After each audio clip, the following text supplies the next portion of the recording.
Vous avez tout à fait raison. Alors, ça, c'est d'ailleurs très mystérieux chez Artaud, parce que il fait rarement état de ses lectures.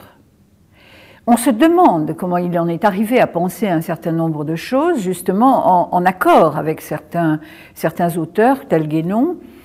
Alors, on sait qu'il a lu Guénon. Ça, il le dit, il le reconnaît, et très jeune, hein, dès 1924. Donc il était très jeune, il avait 28 ans. Hein. Il a été très marqué par Guénon, par la crise du monde moderne en particulier.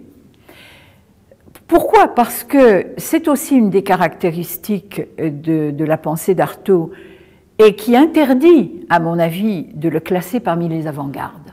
Alors ça, je pense que c'est une des plus grosses erreurs qu'on ait pu faire, en se fondant simplement sur le côté révolté d'Artaud, hein, sur son insurrection, comme si les avant-gardes avaient seuls le privilège de l'insurrection.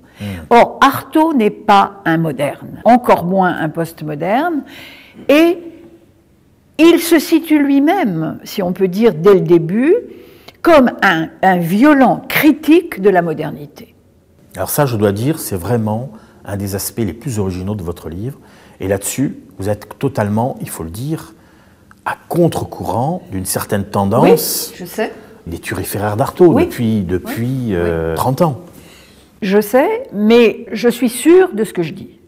Parce que si on ne s'en tient pas, parce que vous comprenez, les turiféraires d'Artaud, c'est en général ceux qui l'ont accueilli, plus ou moins bien d'ailleurs, à sa sortie de Rodez, et qui jugent la totalité de son œuvre à partir des 2 dernières années de sa vie.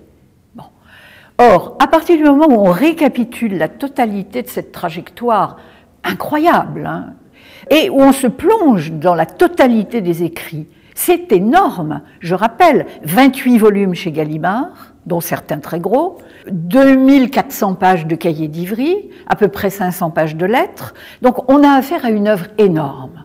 Bon, donc à partir du moment où on se dit, bon, ça y est, j'y vais, je me plonge dans cette œuvre, ben, on s'aperçoit que rien n'est si simple que ce que veulent bien le dire les héritiers des avant-gardes du XXe siècle.